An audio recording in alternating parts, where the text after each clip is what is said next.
It's a good day, because Blue Lock Chapter 309 dropped, and an unexpected character returns. Chapter 309 is titled Reunion. Japan is in the group of death, having to face strong opponents from the start. The comments saying, Blue Lock is done, and it's impossible to beat France and England. I like that Baru already has a fan, saying he will do something. This guy really made his mark in the world. Isagi is tying his shoe, thinking to himself, he'll be #1. I wonder what he'll pull off once the under-20 arc starts. Will he be the soccer god or just be humbled by Loki? Isagi says he'll defeat them all, no matter the enemy. Then his parents wave him goodbye. It's true he has faced both geniuses and talented learner and was able to best them. But will he be able to best them in the world stage consistently? The next panel says, "We are the challengers," and Isagi leaves. I think Blue Lock will shock the world with their ego and Japan's new style of soccer. There's only 30 days until the World Cup starts. Are y'all excited? Whether Blue Lock gets humbled or they destroy their opponent, I want to see it regardless. Isagi arrives to the facility, and he is greeted by Bachira. He asks him if he got a bit taller, and Isagi replies, "How can I get taller in 2 weeks?" I think the Bachira and Isagi's bond is really strong now. It's good to see them together after all they went through.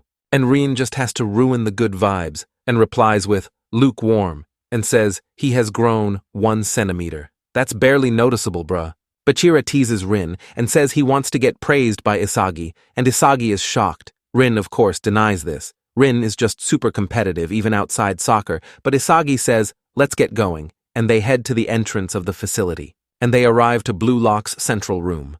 And the Blue Lockers are already there. And Aiku says, "Double ace." I think he's referring to Isagi and Rin. And Karasu says, "Extraordinary" to Isagi. It's a callback to when he said Isagi was the weakest link at one point. Ego arrives and congratulates the Blue Lockers on their 2 weeks of individual training. Why is Ego Aura farming every time he's on screen? It looked like he teleported out of nowhere. He says you're no longer the same as you were 14 days ago. We didn't get to see Isagi's other matches he watched, and details on the others' training. I hope they give us info on that part in the next chapters. Each of you has obtained a new weapon, and the new combinations will become a tightrope to victory.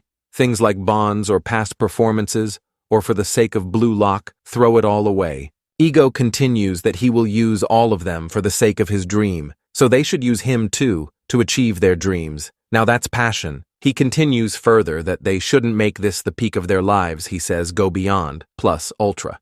This guy really gives the best speeches, and since Rio is in the panel, I'm curious if he succeeded copying everyone that's left in Blue Lock. Their first match is against Nigeria, their second is against France, and their third is against England.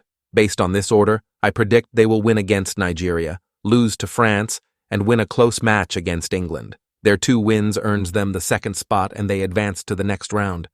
In the next 30 days, they will start a special training for victory.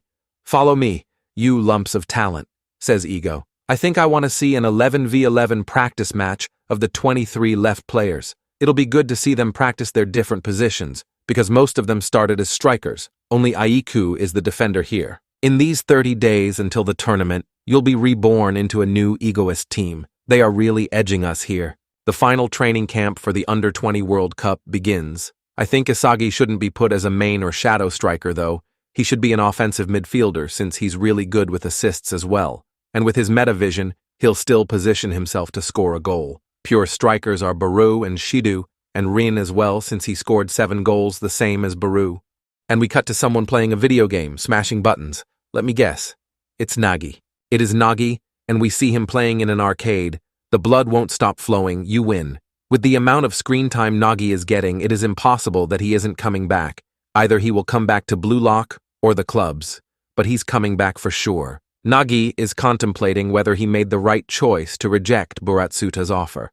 I was actually shocked with his decision, because after all the waiting he made, and he even camped outside of Blue Lock, got visibly angry, and he still declined. I respected him because of that. He thinks, there was no other option. I mean, you still have the clubs. Maybe live on another country and play soccer there. Nagi continues with his introspection. If I had accepted that money-grabbing slave contract, this wouldn't be my ego anymore. I really like Nagi's development here. He doesn't just want to come back. He wants to come back for the right reason, based on his own ego. He remembers Isagi's words, don't quit soccer. And based on his own words, I don't think Nagi will quit. I think he'll find a new ego, a new motivation that isn't tied to Rio. Perhaps they're going on the same path, but he will no longer be dependent on him like before. He remembers that he has still an option to go pro. He has an offer by Manshine City. Honestly, it would be cool to see Nagi play overseas. Even if he doesn't play for Japan, he can still go pro and aim for the #1 spot and become the best striker in the world and win the World Cup. But is he fine with that? Is that what Nagi really wants? Is it soccer or is it Blue Lock? What is Nagi's ego screaming for? I think the answer is Blue Lock. He got fired up ever since he met Isagi.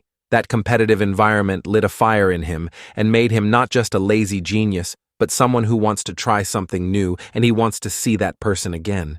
And then this dripped-out guy shows up, asking Nagi what he's doing. He's looking for him. And Nagi says, huh? Of course it's Igaguri. He calls Nagi Mr. What a Hassle. I think Igaguri will convince Nagi to participate in the selection Buratsuta is making for the 3 people added. He may be able to convince Nagi not to overthrow Blue Lock, but to find out what his ego really wants. Next chapter is called Just Quit. I think it'll be about the Buratsuta 3 selection. These 2 will go to